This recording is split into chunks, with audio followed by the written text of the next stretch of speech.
InsyaAllah sebelum kita meneruskan dengan perkongsian tentang hakikat kurban mengikut pandangan ulama tasawuf, kita ambil berkat membaca surah As-Saffat yang menceritakan tentang Nabi Ibrahim dan juga Nabi Ismail alaihissalam, surah As-Saffat.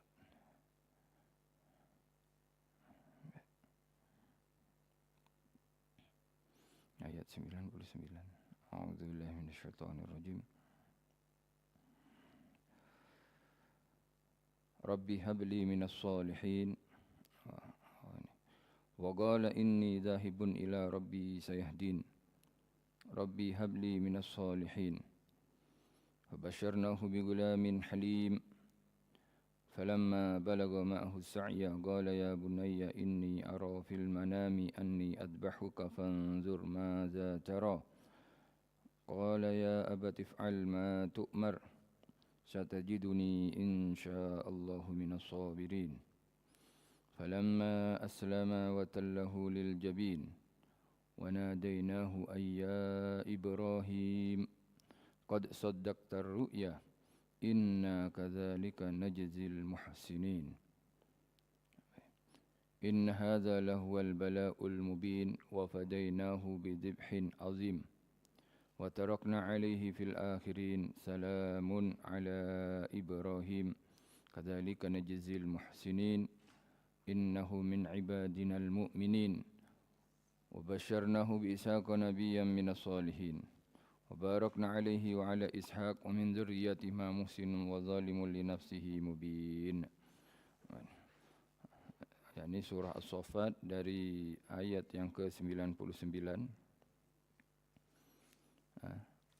sampailah ayat yang ke-113.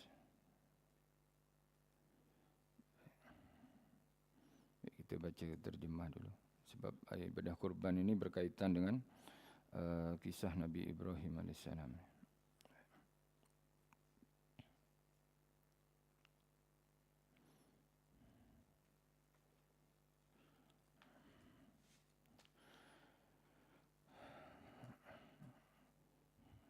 Terjemahan atau arti ayat yang saya baca sebentar tadi. Surah As-Saffat 99, Allah berfirman dan Nabi Ibrahim pula berkata, Aku hendak meninggalkan kamu pergi ke Tuhanku.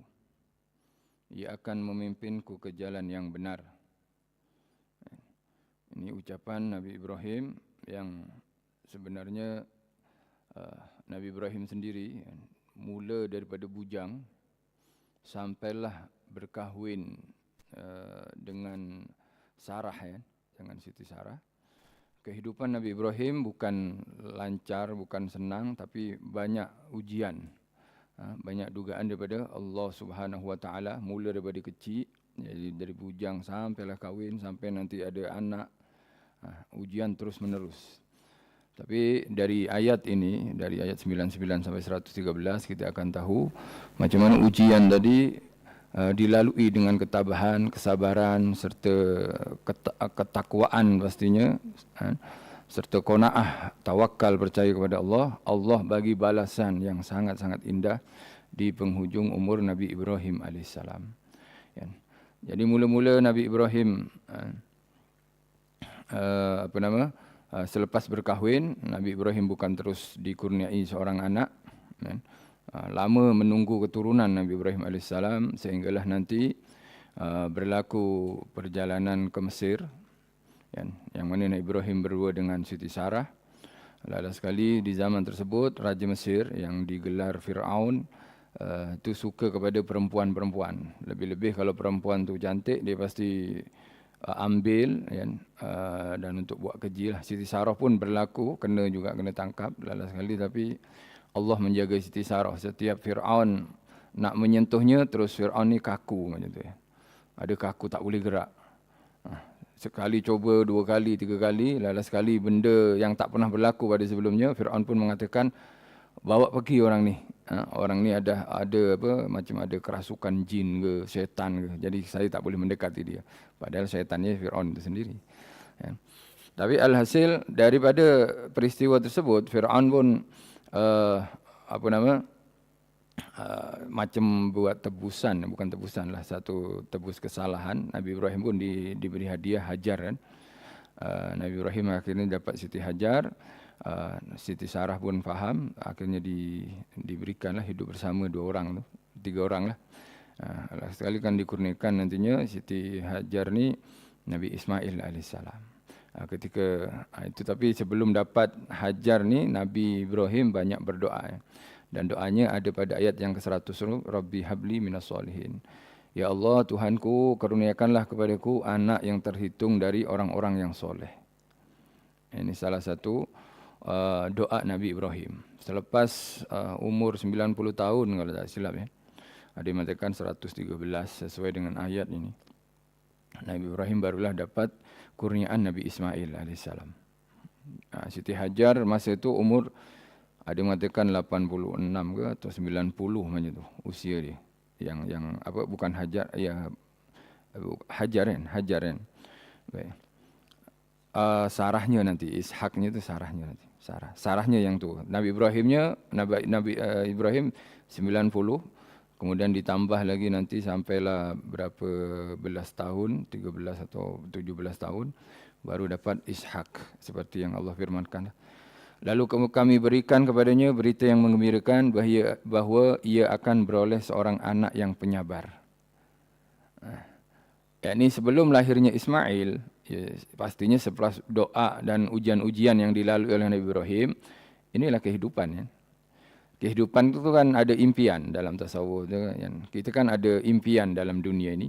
Kehidupan yang selesa, keluarga semua ada, lengkap, sehat. Tapi Nabi Ibrahim ya ada juga impian seperti itu. Pasangan, akhirnya dapat pasangan. Lepas dapat pasangan, anak pula tak ada, ujian lagi. Lepas tu akhirnya kena apa, bermadu lah kiranya. Kemudian dikurniai anak pula ada ujian untuk dikurbankan. Jadi ketika keluarga tu dah bahagia, dah lengkap, ada ujian yang sangat besar kepada Nabi Ibrahim. Tapi kerana kuatnya Nabi Ibrahim,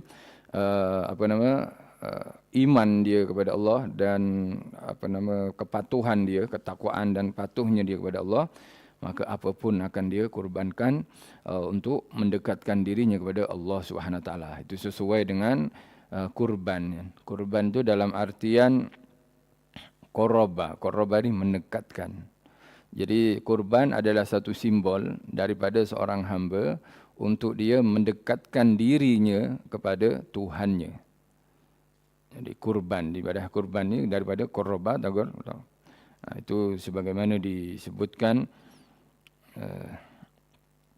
dalam hadis qudsi, Allah Subhanahu Wa Taala berfirman, yang kita banyak kali mendengarlah. Ini berkaitan dengan arti kurban dulu mula-mula.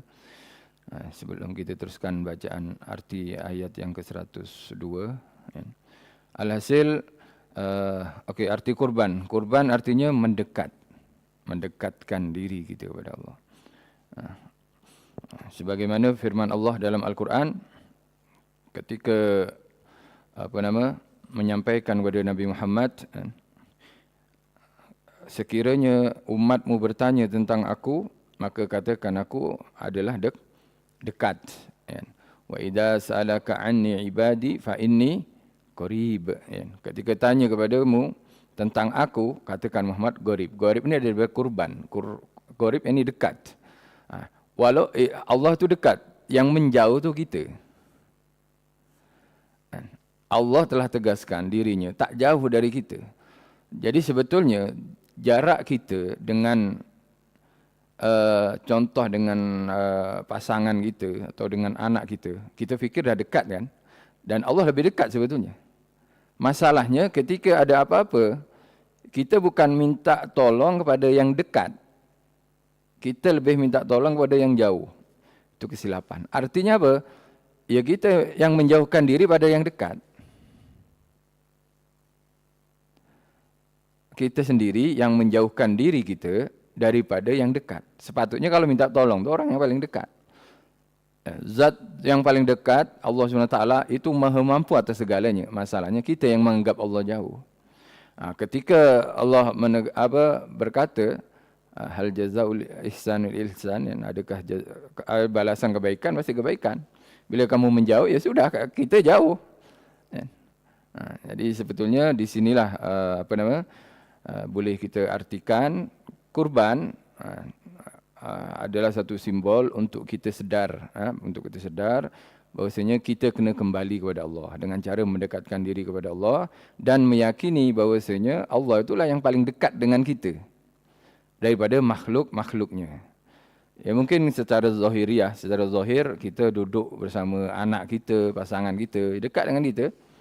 Tapi sebetulnya pada hakikatnya Allah lah yang lebih dekat. Alhasil disebutkan oleh ulama-ulama tasawuf, Allah tak pernah menjauh dari hambanya. Yang menjauh daripada hambanya adalah yang menjauh daripada Allah, hambanya itu sendiri. Dengan mengikuti sifat-sifat buas, sifat-sifat ego, sifat-sifat tamak, sifat-sifat kebinatangan ini, yang akan menjadi simbol nanti sifat-sifat tersebut kena dikorbankan, disembelih nantinya. Dia kena dikorbankan. Alhasil kalimat taqarraba, mendekat ni, Allah dalam hadis qudsi memberitakan tentang cara-cara mendekat kepada Allah Subhanahu wa taala. Allah berfirman, man jaa bil hasanati falahu asyru amsalihha wa azidu. Dalam riwayat Muslim ini ada tambahan ni. Siapa yang datang kepada Allah, mendekat dengan Allah kebaikan, maka baginya 10 kali ganda daripada seperti yang dia buat. Wa azidu, bahkan aku akan tambah, kata Allah. Ini firman Allah ya. Aku akan tambah, mungkin tambah dari 10 ditambah ke 20 atau mungkin tambah 100 sampailah nanti 700 kan. 700. Jarak istilahnya, tapi Allah tak boleh kita bayangkan jarak kita macam saya dengan haji ni, yang jarak dekat. Nanti saya mendekat, haji lagi mendekat, tak boleh macam tu. Sebab Allah tak berkaitan dengan jarak, masa, tempat, dan semuanya ini adalah makhluk Allah dan maha suci Allah. Memerlukan dengan makhluk-makhluknya. Allah tak perlu pada makhluknya. Alhasil, siapa yang berusaha mendekat dengan Allah dengan satu kebaikan, Allah akan memberikan kecepatan untuk dia lah. Mungkin 10, 20, 100, 700 sama je. Dan siapa yang datang menghadap Allah dengan keburukan, maka pembalasannya hanya keburukan semisal tu. Yani 1 balas 1. Au aghfiru, atau aku akan ampuni, kata Allah. Atau aku akan ampuni. Baik. Wa man taqarraba minni shibran. Sesiapa yang mendekat kepadaku, mendekat dariku shibran ni apa? Macam ni, sejengkal. Sejengkal, taqarrabtu ilaihi dira'an. Maka aku akan mendekat kepadanya dira', sehasta. Istilahnya Allah lebih semangat mendekati hambanya daripada semangatnya hamba mendekat kepada Allah. Wa man daraba minni dira'an taqarrabtu minhu ba'a. Siapa yang mendekatku dengan sehasta, amalan sehasta, maka aku akan mendekat kepada satu depa. Ba'a ya, satu depa. Wa man atani yamshi, siapa yang menuju aku berjalan, ataitu harwalah, aku akan datang menyambut dia, lari. Tapi ini istilah ya, jangan dibayangkan kita mendekat ke orang dia pun lari. Kita jalan dia lari. Kita lari dia lagi speed macam tu. Tak, ini kita kena sucikan Allah SWT daripada sifat-sifat makhluk tadi. Alhasil kalau orang mendekat kepada Allah, semangatlah semua. Maksudnya berjalan ini, dia relax lah. Ibadah, penting solat. Apa lagi lepas tu? Tunggu asar lah. Zuhur, lepas zuhur, asar. Itu agak berjalan tu. Berjalan, yang wajib-wajib dia lakukan itu berjalan orang ni. Tapi ada juga yang mendekat lari. Qobliyah, ba'diyah dia buat, terus diisi semuanya. Yang larinya ini nantinya akan mendapat sambutan lagi laju daripada Allah Subhanahu Wa Taala. Wa man laqiyani bi qurabil ardi khati'atan la yusyriku bi syai'a laqitu bi misliha maghfiratan. Nanti siapa yang sudah mendekat kepada Allah, kan, kemudian dia ada membawa satu dunia kesalahan, kesalahan yang seperti satu dunia, maka Allah akan menyambutnya dengan satu dunia keampunan. Akan diampuni oleh Allah Subhanahu wa taala. Di sini bahwasanya orang yang melaksanakan ibadah kurban pun sama, artinya dia akan semakin hampir dengan syarat ikhlas lah. Dengan syarat ikhlas kerana Allah Subhanahu wa taala, artinya dia telah melakukan satu usaha untuk dia menghampiri Allah Subhanahu wa taala. Baik.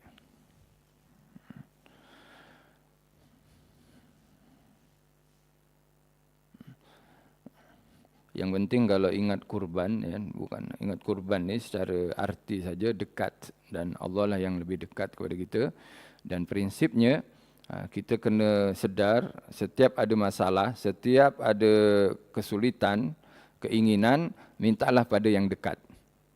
Mintalah kepada zat yang maha dekat, kepada Allah SWT dulu. Oleh itu Nabi Muhammad SAW bila ada masalah, apa yang Nabi buat? Nabi ada yang mengganggu fikiran, ada kesulitan, terus mengadu Rasulullah kepada Allah SWT.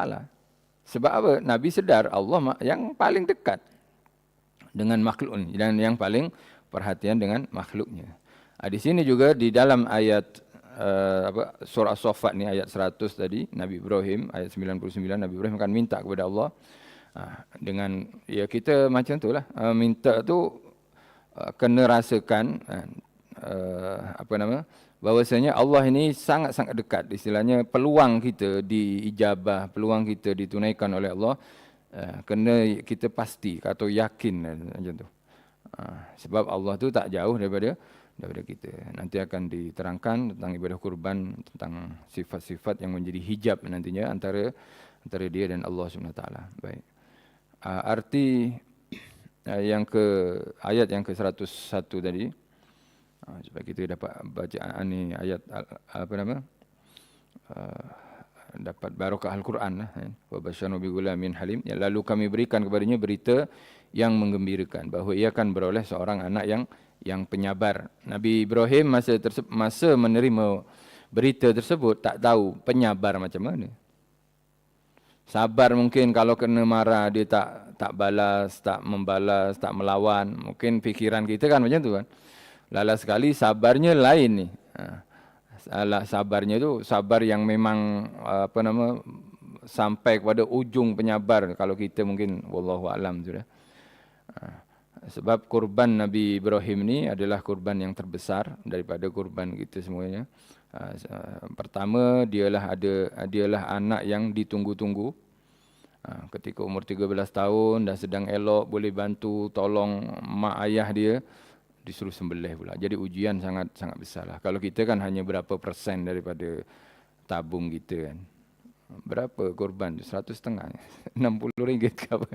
Kalau 60 ringgit tak sampai 0, berapa persen saja. Tapi alhasil kalau 800 kan atau 1000 lah katakan, itu pun berapa persen saja.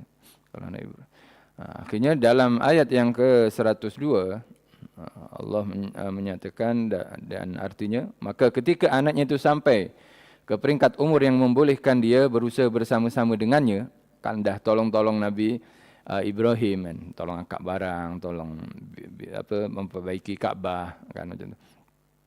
Nabi Ibrahim berkata, wahai anak kesayanganku, ya bunayya. Ini ya bunayya ini panggilan kepada anak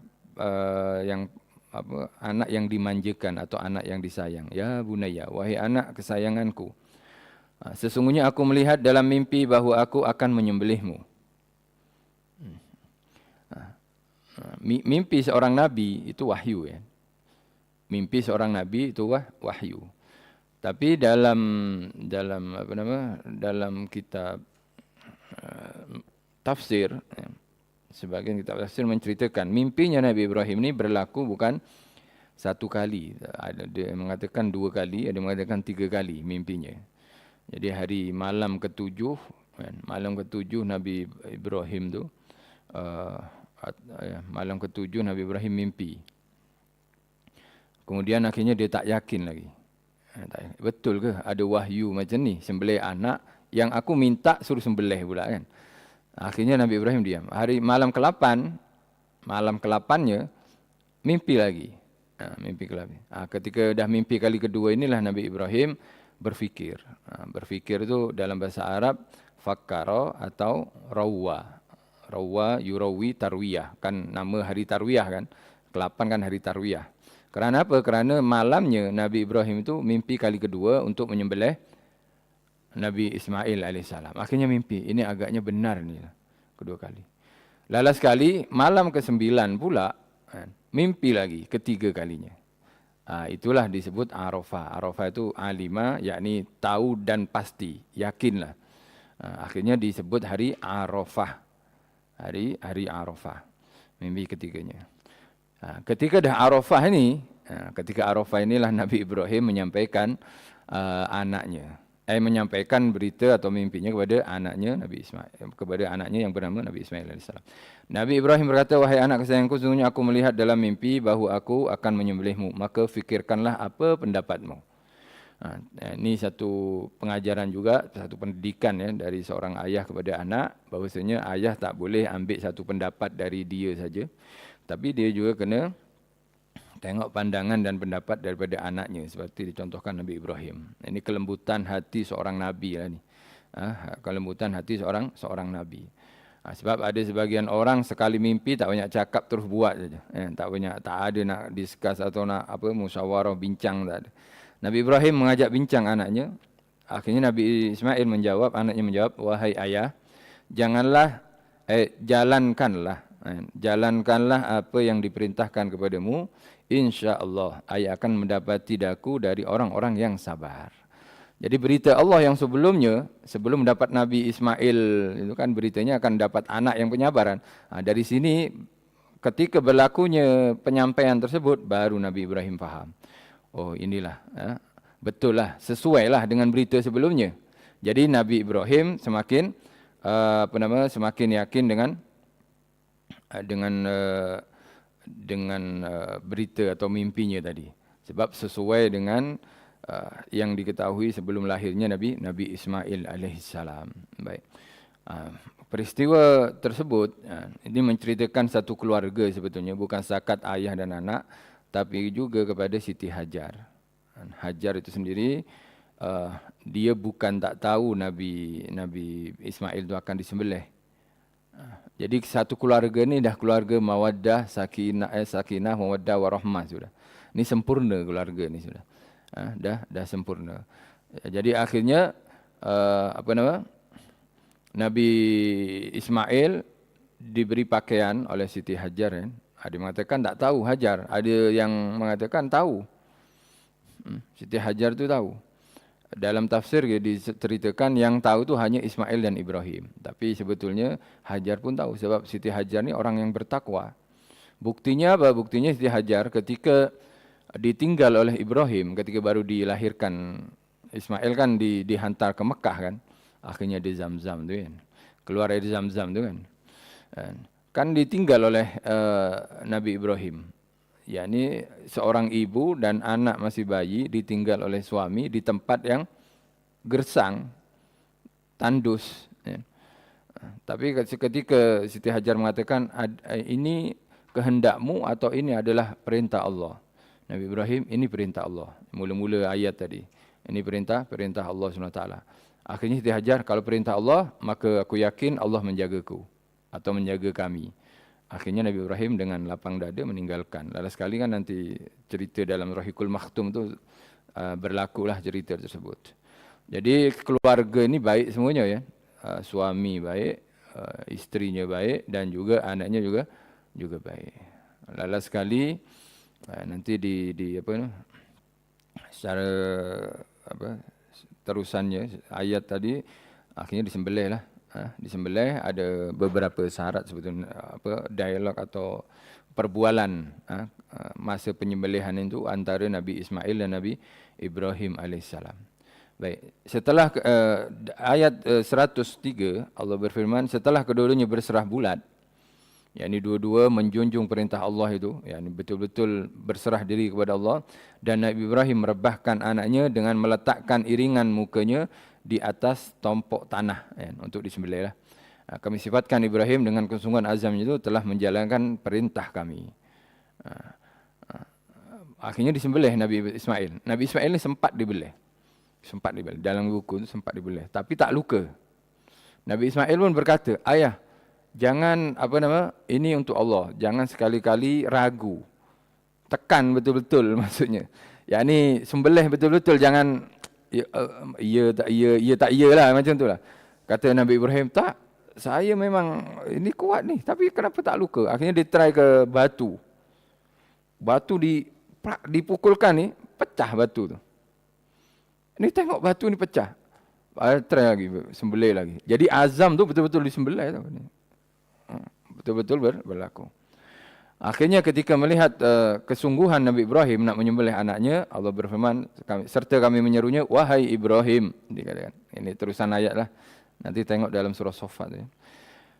Engkau telah menyempurnakan maksud mimpi yang kau lihat itu, demikianlah sebenarnya kami membalas orang-orang yang berusaha mengerjakan kebaikan. Sesungguhnya perintah ini adalah satu ujian yang nyata. Yakni Allah akan uji seseorang tersebut ketika dia mengaku ingin mendekat kepada Allah, ujiannya itu semakin berat. Ujiannya semakin berat. Yakni sesuatu yang paling dicinta olehnya, Allah akan uji. Kau lebih cinta yang ni ke cinta aku? Macam tu. Cinta di makhluk ke atau cinta Khalik, pencipta? Macam tu. Ini ujian. Seperti baginda Nabi Muhammad sallallahu alaihi wasallam diambil oleh Allah orang-orang yang dekat dan sayang kepada Rasulullah sallallahu alaihi wasallam. Siti Khadijah, pak cik dia, emak dia, semua diambil. Tapi tujuan Allah supaya apa? Supaya betul-betul Nabi ini bergantung kepada Allah sahaja. Kepada Allah sahaja. Ini kehidupan lah. Kehidupan ni tak ada yang sempurna ya. Jadi Nabi Ibrahim tu dalam zahirnya dah sempurna sudah. Suami bertakwa, isteri bertakwa, anak bertakwa, tapi ujian masih datang lagi. Masih datang lagi.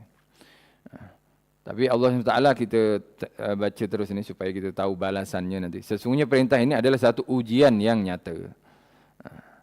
Tapi jangan risau, kita tak akan pernah disuruh menyembelih orang-orang tersayang kita. Dan selalunya ujian ini akan mengikut level orangnya. Jadi kalau dia memang level tinggi, kan, orang-orang yang darjat tinggi, ujian pun tinggi. Yang rendah, ujiannya rendah. Tapi nanti kasta rendah lah dia. Kasta rendah di akhirat. Dan kami tebus anaknya itu dengan seekor binatang sembelihan yang besar.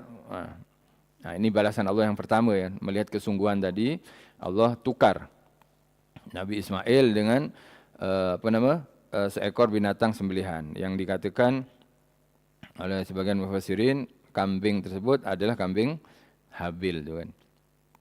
Kan Qabil dan Habil itu kan berkurban dulu. Habil tu berkorban kambing yang paling gemuk, paling besar. Sedangkan Qabil sendiri dia buah-buah yang dah tak laku tu, yang orang dah tak boleh makan, karena akhirnya yang disambar petir itu kan kambingnya. Kambing tu betul-betul tak disambar petir, tapi Allah angkat, Allah simpan dan Allah turunkan lagi untuk mengganti Nabi Ismail alaihissalam.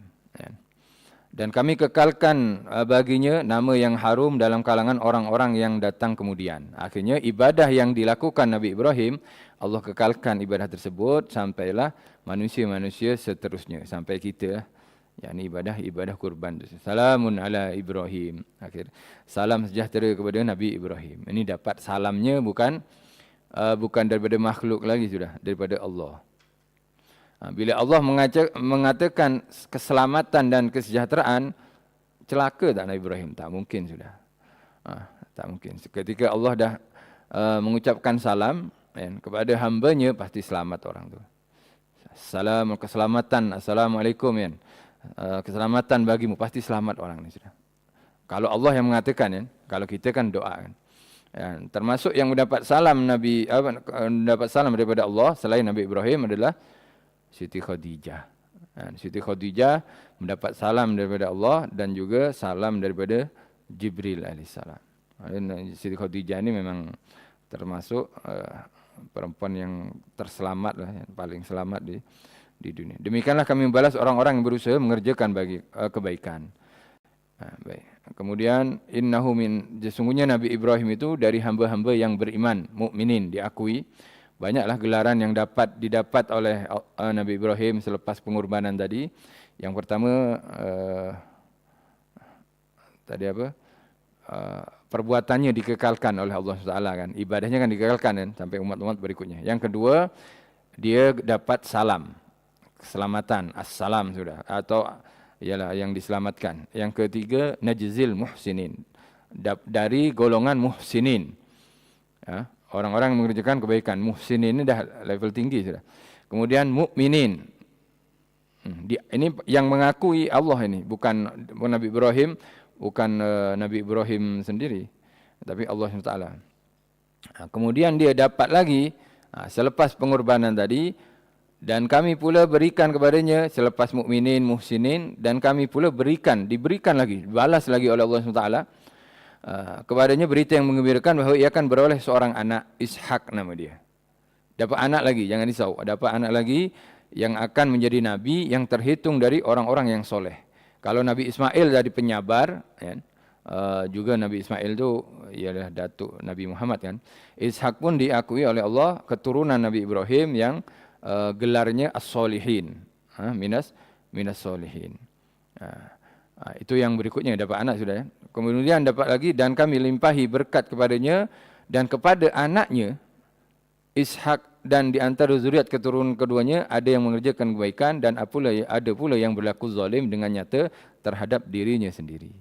Tapi Ishaknya tak buat keturunan Ishak. Ada yang baik jadi nabi-nabi, ada yang tak baik membunuh nabi itu sendiri. Kan keturunan Ishak kan, Yahudi kan, kaum Yahudi nanti.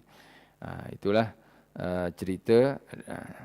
Tapi semuanya adalah ketentuan Allah Subhanahu wa taala. Yang ketentuan Allah Subhanahu wa taala. Yang penting kita melaksanakan apa yang telah dicontohkan oleh Nabi Ibrahim alaihissalam, yakni mendekat kepada Allah Subhanahu wa taala dan mengorbankan sesuatu yang diinginkan oleh Allah Subhanahu wa taala. Baik. Itu sudah arti kalimat kurban, sudah ibadah kurban, yakni mengingatkan kita kisah Nabi Ibrahim. Yang terakhir rahasia kurban dari segi tasawuf sudah. Ya. Dalil kurban itu sendiri adalah surah Al-Kautsar itulah. Inna a'tayna kal kautsar fasalli li rabbika wanhar. Ya. Jadi dalilnya fasalli li rabbika wanhar. Maka solatlah kamu untuk Tuhanmu dan menyembelihlah, atau dan wanhar, dan sembelihlah haiwan kurban macam tu. Ini kata ulama fikahnya. Kalau mengikut ulama fikah di sini ini dalil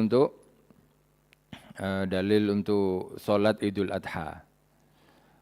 Sebab solat yang kemudian berkurban tu tak ada yang lain melainkan Idul Adha saja. Ya kan, kurban ni kan solat Idul Adha dulu, selepas tu tukar pakaian, tukar uniform ya, tukar baju, baru menyembelih. Oleh sebab para ulama fikah, ulama madhab mengatakan Idul Adha ini lebih afdal daripada Idul Fitri. Pahalanya itu maksudnya lebih besar, lebih banyak daripada Idul Fitri. Walaupun Idul Fitri sendiri itu dibuka dengan Ramadan. Tapi Idul Adha juga dibuka dengan haji sebetulnya. Tapi alhasil dari segi sebelumnya itu memang macam tu. Tapi dari segi dalilnya, kalau Idul Adha dalilnya Al-Quran langsung. Yakni fasalli li rabbika wanhar. Oleh sebab itu Idul Adha ini jangan sampai ditinggal. Kalau kita tak boleh datang surau, maka buat kat rumah. Kalau tak boleh berjamaah, ya buat seorang. Minimum kan solatnya itu takbir macam biasa. 2 kali boleh dengan niat sunnah Idul Adha. Walaupun afdalnya dia nanti takbirnya 7 kali rakaat selain takbiratul ihram ya. 7 kali selain takbiratul ihram, rakaat pertama, rakaat keduanya 5 kali. lima kali. Dan afdalnya khutbah nanti. Walaupun di rumah kalau ada jemaah, anak beranak ke, suami isteri ke, suami taklah kot, suami pergi masjid kot. Tapi alhasil boleh je anak beranak contohnya, boleh khutbah. Khutbah yang ambil yang fardu-fardu. Alhamdulillah, solat Nabi, takwa, baca ayat Quran satu. Duduk, bangkit lagi, buat benda yang sama, tambah doa lil mu'minin wal mu'minat, selesai. Yang ni khutbah sebetulnya boleh selesai tu 2 minit, 3 minit kot. Kan kalau di masjid kan ada banyak tambahan tu, ada tambahan. Kalau itu kan rukun-rukun saja sekejap, sebentar saja. Ya. Itu waktunya solat Idul Adha sampai Zuhur ya. Kalau dah Zuhur artinya dah habis, maknanya kena qada lah. Kalau memang dia tertinggal atau tertidur ke, ya qada lah lepas Zuhur. Solatnya macam biasa. Surah pun dah surah apa saja sudah. Sebab Nabi tak pernah tinggal ni solat ni. Solat Idul Adha, Idul Fitri Nabi tak pernah tinggal. Ada sebagian mazhab mengatakan solat Idul Adha itu adalah fardu, wajib. Baik. Mengenai dalam tafsir Qushairi boleh tengok nanti kalau ada beberapa tafsir tu dikaitkan dengan tasawuf. Tapi sebetulnya kalau tasawuf tu ya boleh juga ya. Tafsir Qushairi, tafsir Bayan, tafsir Ruh. Ada tafsir-tafsir yang berkaitan dengan tasawuf tapi kalau nak ambil hukum hakam jangan tafsir tasawuf, nanti tasawuf tu lain lagi level ihsan nanti. Baik. Saya nak kongsikan di sini di tafsir Qushairi. Firman Allah yang menyatakan fasalli li rabbika wanhar itu satu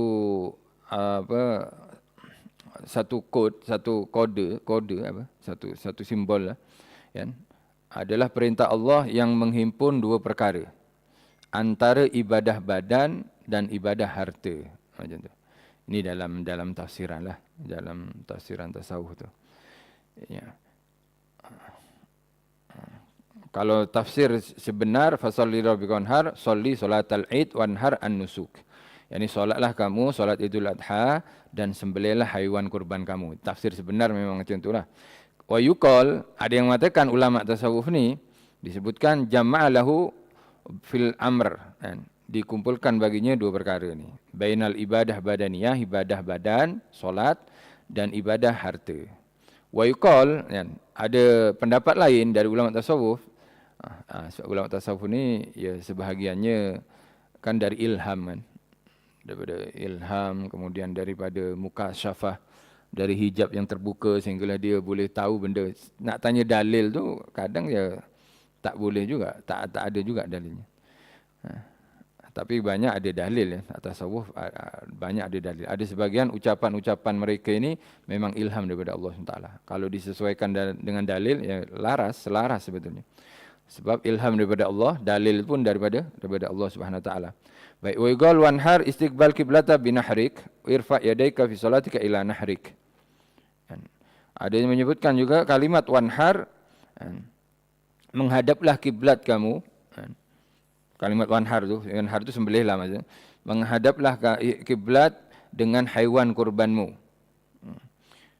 Angkat kedua tanganmu di dalam solatmu ila nahrik, sampailah nahrik, sampai matimu. Sampai matimu. Jadi solat wanhar itu sembelihlah diri kamu. Istilahnya solatlah sampai mati. Ini tasawuf ya, bukan tafsir yang sebenar tadi itu. Solat Idul Adha, Aid dan menyembelih. Yang ini pula lain. Jadi disuruh solat tu dan suruh sembelih, bukan sembelih kurban, tapi sembelih sampai kamu mati.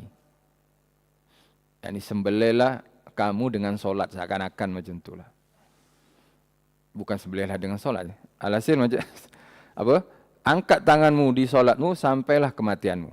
Sampailah tersembelihnya kamu. Ila nahrik itu sampai kamu tersembelih. Artinya kan sampai mati. Kan? Ini secara tak langsung ini adalah satu perintah daripada Allah. Jadilah ahli solat sampai kematianmu. Ini ulama tasawuf kan? Ulama tasawuf.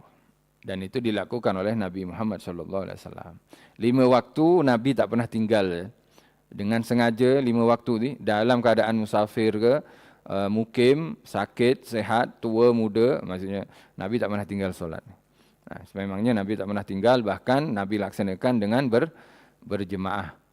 Berjemaah. Ini arti yang berikutnya. Yani sholli wanhar. Wanhar tu sembelih. Sembelih apa?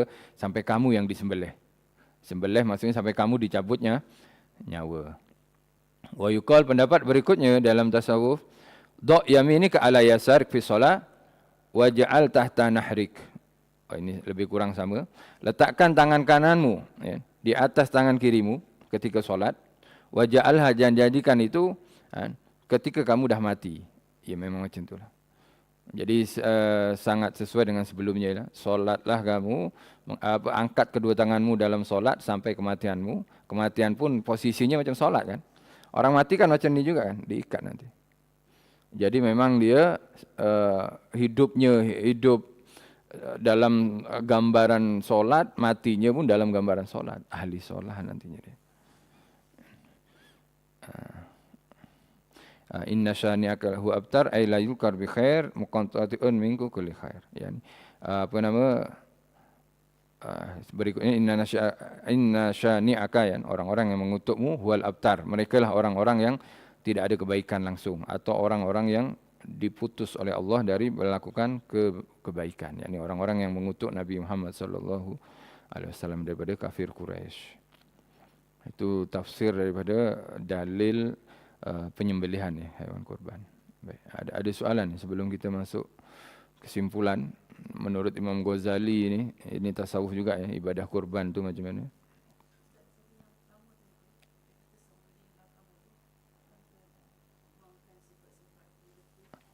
Ya, itu menurut ulama tasawufnya Ghazali. Imam Ghazali lah ada dia disebutkan nantinya. Di tafsir tu banyak. Kita belum baca tafsir yang surah 99 As-Saffat tadi. Itu panjang nanti di tafsir Kusyairi nama dia, boleh baca. Boleh PDF. Tapi bahasa Arab lah. Bahasa Arab, kemudian ada tafsir Bayan, ada, dan yang dalam adalah ucapan siapa? Rumi, Ar-Rumi itu. Ya, apa namanya? Ulama tasawuf. Jalaluddin Ar-Rumi itu dalam. Tapi bahasanya bahasa macam bahasa Parsi ke bahasa apa. Ada yang terjemah sudah. Ada terjemah English, ada terjemah Melayu. Yang bahasa saya muat turun kitab asal, memang tak boleh baca. Memang tak boleh baca. Tapi kalau terjemah saya kurang percaya kadang. Takut silap. Takut ditambah perencah ke, tambah ini manis, masam. Itu yang risau. Jadi saya nak rujuk yang asal tu. Tapi tak boleh baca. Jalaluddin Ar-Rumi. Rasanya ada penyampaian dia tentang kurban, tapi singkat.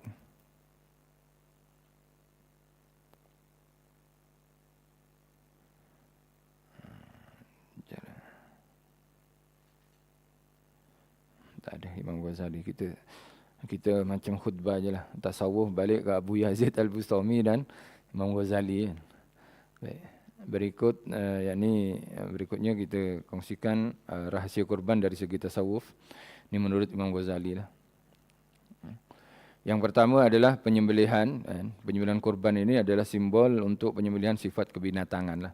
Sifat binatang yang ada pada diri manusia, yang menjadi hijab antara dia dan Allah Subhanahu Wa Taala. Jadi penyembelihan sifat kebinatangan secara batiniah. Sembelihan haiwan kurban ini adalah simbolik kepada usaha membunuh atau mematikan sifat-sifat kebinatangan yang ada dalam diri manusia. Seperti tamak ya. Tamak binatang ni, kambing tu kalau makan dia tak nak kongsi sebetulnya. Diseruduk yang sebelah tu. Kan macam tu. Kucing pun macam tu kan. Adalah sifat tamak, dan tamak ini pun berlaku pada manusia. Sombong. Ya. Kemudian ini sifat binatang rakus atau tamak, sombong, ya. Kemudian menzalimi, ego dan cinta dunia. Ialah cinta dunia ni pasti. Cinta dunia. Sebab kita beli kambing kan dunia kan, duit kan, dengan dunia lah, dengan duit. Yang cinta dunia yang keterlaluan disimbolkan oleh hewan tersebut. Dengan menyembelih hewan kurban, seorang hamba bertekad untuk menyembelih sifat binatang dalam dirinya agar hati menjadi suci. Suci daripada sifat-sifat tersebut. Itu menurut ulama tasawuf. Yang mana sifat-sifat tadi menjadi penghijab, menjadi pendinding atau penghalang, ya, menjadi hijab antara dia dan Tuhannya. Baik. Kemudian yang kedua, daripada ibadah kurban tadi, ada satu contoh ketaatan mutlak. Ketaatan yang mutlak. Ketaatan yang, apa mutlak tu? Maksimum sudah ya. Ketaatan yang sangat tinggi dan sifat tawakal. Sifat tawakal dari Nabi Ibrahim dan Nabi alaihissalam.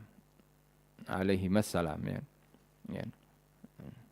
Ketaatan mutlak dan sifat tawakal yang tinggi dari Nabi Ibrahim dan Nabi Ismail alaihissalam, yang mana mengajarkan tentang fana. Fana ini apa fana? Fana itu meniadakan diri kita. Kita ni tiada, yang ada tu Allah. Macam tu. Fana. Istilahnya tak apalah, engkau aku sembelih. Tapi alhasil ia pengorbanan tu sendirilah. Ketakwaan Allah perintah macam ni. Kemudian tawakal kita serahkan kepada Allah. Kita memang tak mampu apa-apa. Fana lah. Kita ni tak ada kemampuan. Kita ni tak ada kuasa. Dan kita ini bukan apa-apa. Macam tu. Mengajarkan tentang fana. Di hadapan kehendak Allah SWT. Tapi fananya itu di hadapan kehendak Allah SWT. Kurban mengajarkan untuk melepaskan segala yang dicintai di dunia. Ya. Ibadah kurban. Ya walaupun untuk orang yang duit juta-juta tu kurban 5 ekor tak ada apa pun. Ya. Tak ada mengorbankan. Tapi ini simbol daripada ahli tasawuf lah. Mengajarkan untuk melepaskan segala yang dicintai dunia. Harta, pangkat, ya. Sifat ego, demi mengetahui perintah Allah SWT. Ini adalah puncak penyerahan diri atau tawakal yang hakiki. Hakiki.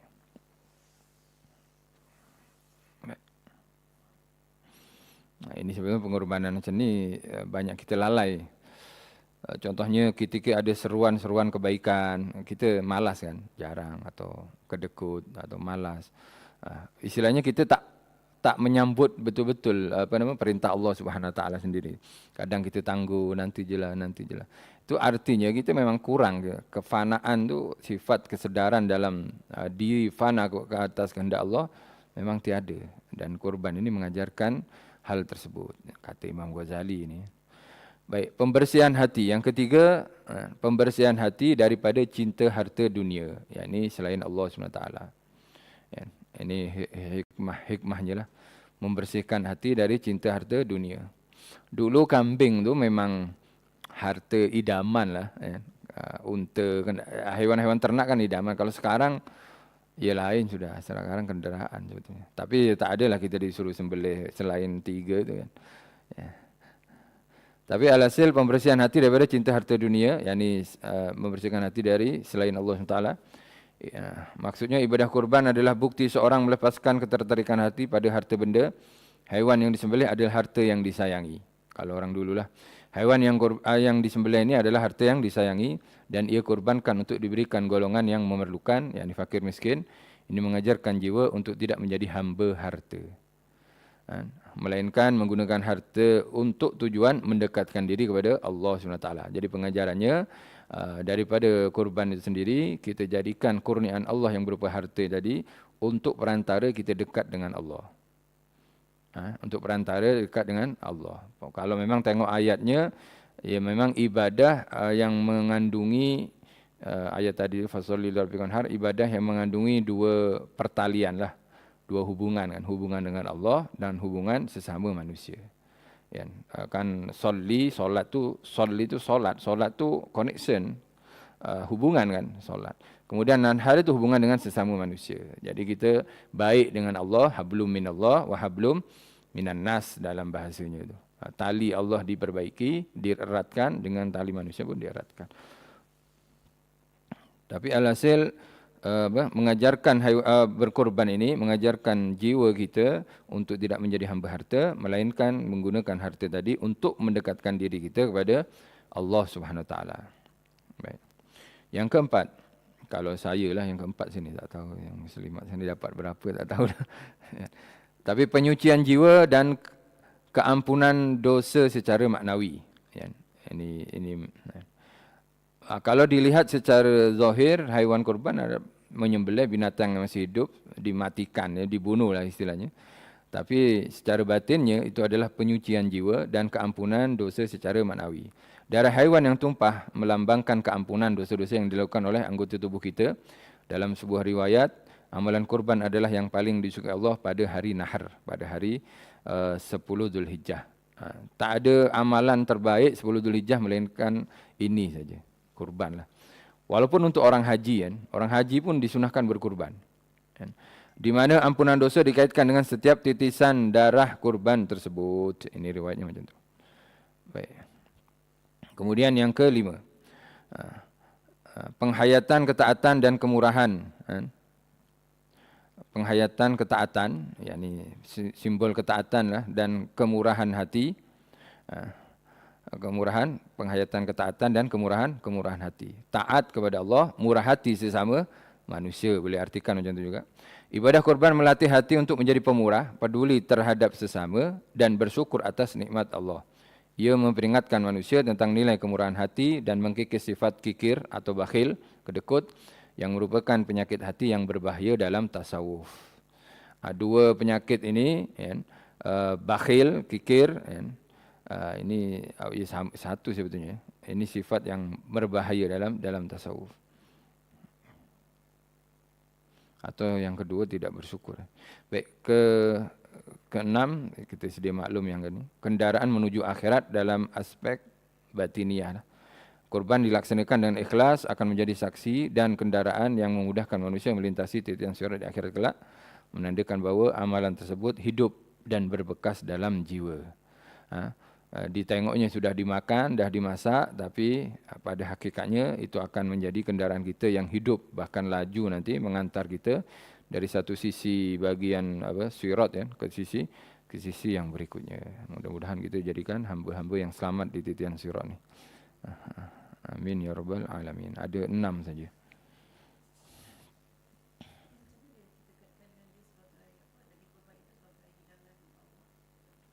Boleh juga hidangan Allah, iaitu memang dalam hadis, ya. Kurban, haiwan kurban adalah satu jamuan Allah SWT untuk hamba-hambanya yang beriman. Itu memang dalam satu hadis.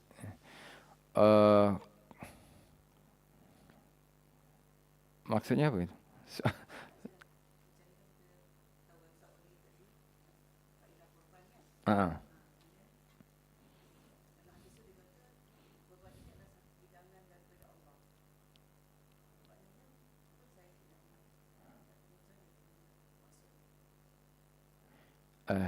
Okey, kurban ni hidangan daripada Allah sebab orang-orang yang maksudnya tu ya dagingnya itu.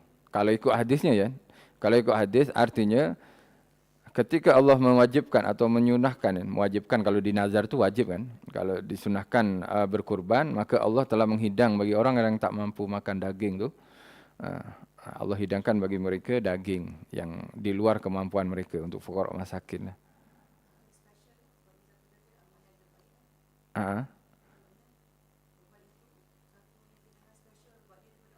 Ya, betul. Iyalah kalau daripada Allah, ya, pasti spesial lah. Pasti spesial. Sebagaimana Nabi Isa AS, ya. Anzil alaina ma'idatan minas sama. Turunkan kepada kami jamuan dari langit. Tapi lala sekali kan tak beriman juga Nabi. Pengikut Nabi Isa, ya. Nabi Isa. Yang dapat hidangan Nabi Musa? Ke Nabi Isa? Nabi Isa AS, ya. Ma'idatan, jamuan tu. Kan ada sampai dilukis tu kan. Nabi Isa tengah menjamu. Tengah menjamu kan ada hidangan-hidangan tu.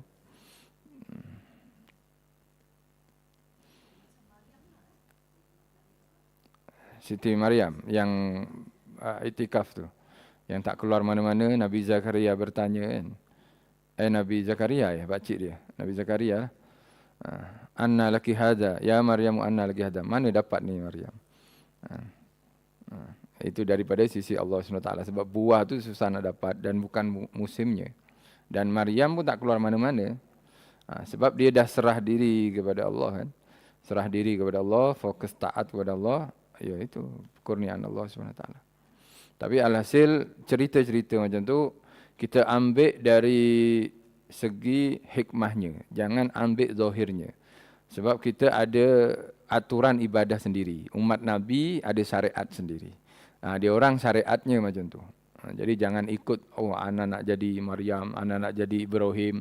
Kan ada yang nak jadi Nabi Ibrahim tu, di Indonesia tu, anaknya disembelih tu. Ya, ada. Sebab dia cakap, saya mimpi disuruh menyembelih anak saya. Itu dah hantu yang menyuruh dia. Itu dah syaitan. Tak ada, kita walaupun kita tahu syariat-syariat dulu, kemudian orang-orang dapat cinta, dapat gelar-gelaran seperti Nabi Ibrahim tu kan.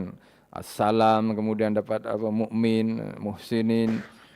Semua tu ya kita ketahui, tapi untuk menuju sana tu kita ada cara lain, lebih cepat sebetulnya. Cara yang dibawa oleh baginda Nabi untuk taqarrub ila Allah tu lebih laju, lebih cepat.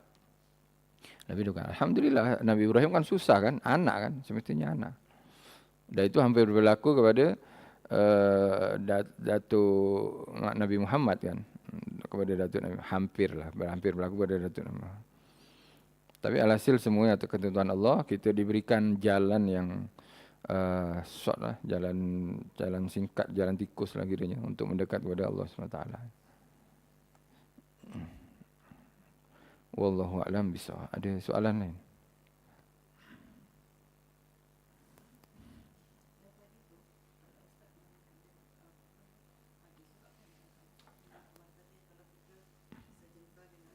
Hadis kursi.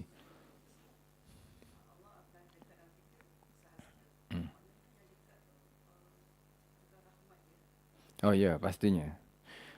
Yang arti Allah akan mendekat kepada kita atau Allah akan lari menuju kita, itu adalah pertolongannya, rahmatnya, perlindungannya itu sangat dekat. Ya memang orang-orang bertakwa itu akan dilindungi, akan selalu. Ada lagi yang hadis yang tak ada ibadah yang lebih cepat menghampirkan kepadaku daripada ibadah wajib. Ibadah wajib kan. Kemudian tambah sunnah. Ketika sunnah itu dilakukan istiqamah, dia kan diteruskan dengan aku akan menjadi pandangan yang untuk dia memandang. Kan. Aku akan jadi telinga untuk dia mendengar. Tapi bukan Allah jadi mata macam kita. Tak, maksudnya mata itu akan dilindungi, ditolong oleh Allah pada benda-benda yang Allah ridai. Tangan pun macam tu juga. Jadi kalau dia menyentuh sesuatu atau menginginkan sesuatu dengan sentuhan tadi, Allah akan terus kurniakan. Angkat tangan, doa. Kalau orang dulu seperti wali-wali dulu kan, pasir tu boleh jadi beras. Kan? Sebab mereka sudah level yang sunnah tu istiqamah sudah. Tangan yang untuk menyentuh, kan? Kaki untuk melangkah. Jadi semuanya kan dihentakkan saja kaki timbul keluar air kan, keluar air. Sebab apa? Ya sebab itu dah dekat dengan Allah Subhanahu Wa Taala. Jadi tapi kalau orang menyakiti orang seperti ini bahaya dia. Allah yang tak terima, kalau dia kasihan, tapi Allah tak terima, ini kekasihku kau ganggu. Kan? Maka Allah kan isytiharkan perang kan. Yang menyakiti kekasihku maka aku isytiharkan perang dengannya. Kekasih adalah orang-orang yang dah mencapai kedekatan dengan Allah SWT. Wali-wali Allah itu. Wallahu a'lam bishawab.